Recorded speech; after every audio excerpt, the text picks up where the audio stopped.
this is Cheri at djsundry.blogspot.com, and I'm getting ready to do an altered box swap with someone. And the specifications are we're supposed to do an 8x8 box. Now this is the box that my local Joann's had, and it is a tiny bit smaller than an 8x8 box. It's more 7x7. And there's one feature in it that I didn't love. I don't love that it's got this lip around it. It's a little bit more expensive. These are $5.99, but it was all my Joann's had. Fortunately, I made a run to Michael's and they had one that was less expensive. It was only $4.99, and it was the regular 8x8 size. Now, I have a couple of these that I plan to do. This one's I'll set this one aside for a different project later because I want to do something in the future with it. But just to start you with this process, the first thing that I did when getting my box was I took all the hardware off. So I go through and I unscrew the hinges, I unscrew the clasp here and here, and I just set them aside, make sure all the stickers were off like this, and then I gave it a really light sand. And so that gave me two pieces. I'm going to set that aside. I've already done quite a bit of prep work on this box, so I just want to show you where I am. I'm not going to be actually showing you the tutorial. I'm just going to be walking through, and I'll do some things and then I'll come back to the video. So this is the box where I have it now, and I know it looks kind of a bit of a mess. The theme for my box, and I've talked with my swap partner, and we want to she wants a vintage box. She likes vintage. We could either go with a vintage or a shabby chic. And I have quite a bit of license because she said she didn't really have a favorite color. The only thing she didn't like was mustard yellow. So I have a whole palette to go from. My first thought was I was going to go with purple, and then I thought, no, this isn't for me. So what I did is I went into my drawer of acrylic paints, and I found this Americana Napa Red paint, and that's what you see peeking through. I painted the whole box inside and out all the way around with the Napa Red. Now if I was going to be just leaving it Napa Red, it would take 2 coats to give it a really nice red. It pretty good coverage on the first coat, but the second coat would really take it over the top. But I'm not doing that because I'm going for the vintage look. So then what I did is I took this, also from Americana. This is called Weatherwood, and it's a crackle medium, and I crackled it. Now the outside is all that I crackled. I ran the crackle medium over the top and over the outer edges of the box to give it this real weathered look, and I did that as well on this one. The outer edges, this is the top of the box, this is the bottom of the box. And then I went over it with this folk art acrylic paint. This is called Warm White, and I went over the whole box again with the warm white. So what that gives me then, and I don't know how well the camera picks this up, but it gives a nice crackled top and sides. Well, this is the bottom. Nice crackled bottom and sides, and then a nice crackled top and sides. Then on the inside, I just kind of have, it kind of looks like a mess, to be quite honest with you. And I thought about going back over the whole thing with another coat of the warm white to just kind of smooth it out, but I really want that red coming through. Now there'll be some paper on the bottoms of this, so that won't show. So all the red that you're going to see is just this little bit of red around the edges that's coming through, and that's the way I decided I am going to leave it. However, I may go through and sand a little bit of that off, and then we will go from there. Now I am going to be putting paper. I really didn't need to crackle the top, but I wanted to be sure that the top was completely crackled so that I could put my paper on it, and if there was edges showing, or if there was an edge showing when I'm all done, after I decide where I'm going to put my paper, then it would still have that crackled, aged look, because I'm going for that vintage look on my box. So now I'm ready for the next step. I'll probably lightly sand some of the edges just to bring a little bit more of that red coming through. And what I will use on that will be my Tim Holtz little sanding block, which is right here. I've kind of got a mess here. And I'm thinking I'm just going to go and just do some of the edges here and there, just so that we have a little bit of that red coming through, just like that. Not a lot, because I'm already achieving that look with the with the crackle medium, but I will probably do it a little bit more in here, just like this. And then that just gives me a little bit more coming through, just like that. Again, I'm just doing it lightly. I'm not wanting to achieve a huge sanded. I'm not trying to sand it out. I want it to look just a little bit worn here and there. So I'm just going to do that in a few places. And then what I'm going to do is I'm going to wipe my box down. I'm going to put it together, and then I'm going to start decorating it. Now the paper collection that I've chosen, again, because I want to keep with that vintage feel, is this designer paper from Cheri. This is actually a very old stack, and I've had a couple stacks that were similar to each other, but they had some slight variations, and I didn't even realize that until I was going through my scraps. And I would pull a scrap that had one side that I wanted to use, and maybe I wanted the other side of it, and when I would pull the same scrap from the other collection that I had, the back side would be a little bit different. So keep that in mind. But this is from Ancestry.com, and like I said, it's a very old Cheri stack. But I'm going to be using these papers. These are double-sided papers, and I'm going to be using this one, and this is the same one. And then I'm going to be using this one probably on the top of my box. So I am going to cut some papers, and we'll be back. Thanks. Hello everybody, we are back with the next step of our box. Now I want to just backtrack just a little bit and mention that my original plan when I decided to do this box was to try not to purchase anything for the box except for the box itself. Well, that was quickly changed when I looked into my paints and realized that I needed a lighter color paint to go over the top because I was kind of low on that, and so I did end up purchasing this folk art. I had planned to use some Tim Holtz feet to put on the box. I thought I had an extra set, but when I went through my stash, I don't seem to have an extra set.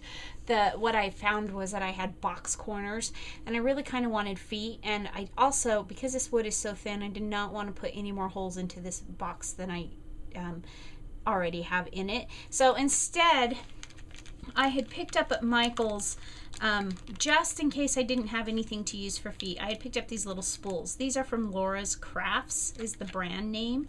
And I just picked them up in the wooden section at Michael's. It came in an 8-pack. I don't know, they're maybe between 3/4 and an inch tall. And they're just unfinished wood spools. And then I decided to paint those in the same way that I painted the box. I used the red on the bottom, and then I used the white. I did not crackle them. I'm not 100% sure that maybe I wish I would have. We'll see when I'm all done, but I think it's going to be okay. So you can see them here. They're not quite dry yet. I just attached them with Gorilla Glue. Painted them up real quick, attached them with Gorilla Glue, and then once it's dry, we should be okay. Gorilla Glue is supposed to stick on wood, and it will sit up like that. So now you see the top of my box. I've got the box all put back together, and I've distressed.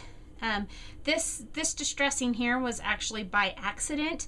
What I did is I adhered my paper down with Mod Podge, and then I Mod Podged over the top of it as well. And when I did that, it peeled off a little bit of the crackle on the side. But I'm okay with that because we're going for some distress, the distress look anyway.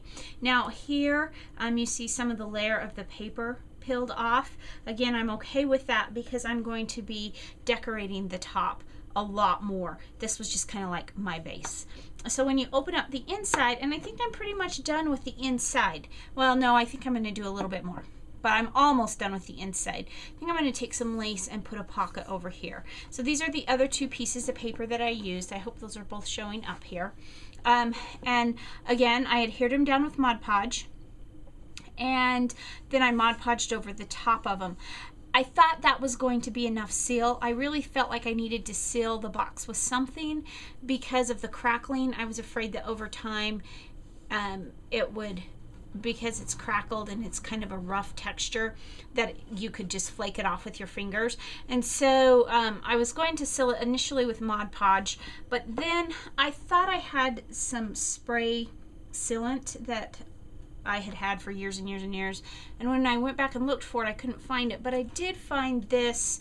It's called JW's Right Step. I got it from a craft store it says Hearst's. I'm not even sure where that craft store is or where I got it. It could have been literally anywhere in the country. I really don't know because I've had it for so long. I don't know where I got it.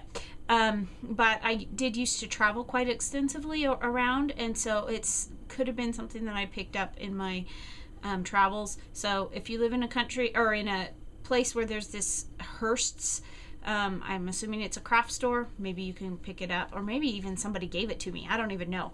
But it's really super old. It's called JW's Right Step. It's a water base and it's a clear varnish and it's a matte finish. And honestly, you can't even tell that it's on there, but it does give that extra layer of protection. So I've got my box all put together. My feet are drying. And now it's really for the fun part, the decorating part. So we'll be back soon, and it'll probably be all finished up. Thanks, bye.